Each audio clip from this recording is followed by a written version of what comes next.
తెలంగాణ ప్రజలందరికీ very good morning news with Chilka Praveen. జై భీమ్, జై తెలంగాణ.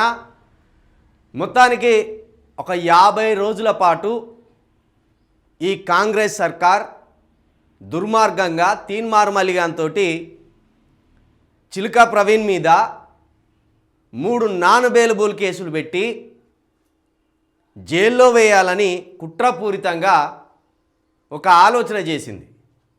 కానీ నాకు సహకరించే లీగల్ టీం సహకారంతో ఎఫ్ఐఆర్ కాగానే క్షణాల్లోనే ఆ ఎఫ్ఐఆర్ని డౌన్లోడ్ చేసి చిల్క ప్రవీణ్ మీద ఏం కేసులు పెట్టినని గుర్తించి హైకోర్టులో తమ్ముడు వెంకటేషు గౌడు, అదేవిధంగా మా అడ్వకేట్ గారు అనిల్ కుమార్ గారు ఇద్దరు సహకారంతో క్వాష్ పిటిషన్ వేసి దాదాపు నెల రోజుల పాటు హైకోర్టు వారితోటి ఈ కేసులో చిల్క ప్రవీణ్ని అదుపులోకి తీసుకోవద్దు, ఇది ఏమాత్రం పసలేని కేసు, తీన్మార్ మల్లిగాడు కాంగ్రెస్ సర్కార్ కుట్రపూరితంగా చిల్క ప్రవీణ్ని జైల్లో వేయాలనే ఆలోచనతోటి వాళ్ళు ఒక దుర్మార్గమైన కుట్ర అల్లుతున్నారని మా అడ్వకేట్ గారు హైకోర్టు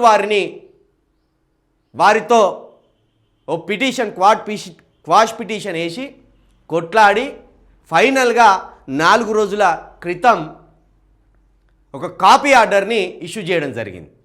ఎలాంటి నోటీసులు ఇవ్వకుండా, ఎలాంటి సమాచారం ఇవ్వకుండా చిల్క ప్రవీణ్ని ఎట్టి పరిస్థితిలో సైబర్ క్రైమ్ పోలీసులు కానీ, ఈ రాష్ట్రంలో ఉన్న ఏ పోలీస్ స్టేషన్లో కానీ కేసు కానీ అదుపులోకి కానీ తీసుకోవడానికి వీల్లేదని జడ్జి గారు ఓ ఆర్డర్ కాపీ కూడా ఇవ్వడం జరిగింది.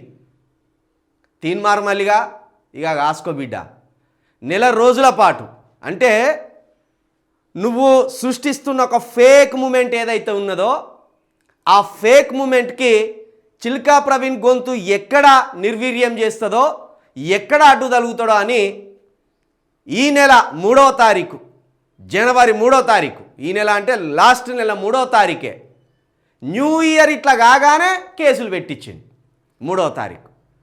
ఇక కాసుకో బిడ్డ, నువ్వు ఊహించలే.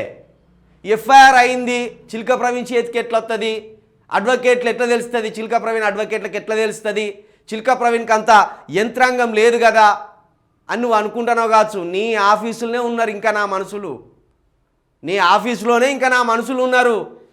నువ్వు ఎవరితోటి కేసు పెట్టించినావు, ఎవరిని తిట్టుకుంటా, ఏ రెడ్డోళ్ళ కాళ్ళ దగ్గర ఉండుకుంటా కేసులు పెట్టిస్తానో నీ ఆఫీసులోనే ఉన్నారు బిడ్డ. నాకు కూడా మనుషులు, నేను చెప్తాను కదా, నీ లాగు ఇప్పి కొట్టేదాకా తీసుకురాకపోతే చూడు చిల్క ప్రవీణ్ ఏం చేస్తాడో. ఒక్క ఎంటిక మందం కూడా కాదు నీతోటి. మళ్ళీ చెప్తున్నా, నువ్వు పెట్టిన కేసులేంది, నీ భాగవతం ఏంది చూపెడతా. ప్రజలారా, గత సంవత్సరం కాంగ్రెస్ ప్రభుత్వం ఏర్పడగానే మొట్టమొదటి దాడి చిల్క ప్రవీణ్ మీదే జరిగింది. మళ్ళీ సంవత్సరం ఏడాది కాకముందే అక్టోబర్లో 2వ దాడి చిల్క ప్రవీణ్ మీదే జరిగింది. ఈ సంవత్సరం కొత్త సంవత్సరం 2 రోజులు అయిన తర్వాత వెంటనే 3వ తారీఖు మొట్టమొదటి కేసు ఈ సంవత్సరం చిల్క ప్రవీణ్ మీదే జరిగింది. ఆ ఎఫ్ఐఆర్లు కూడా సాక్ష్యం.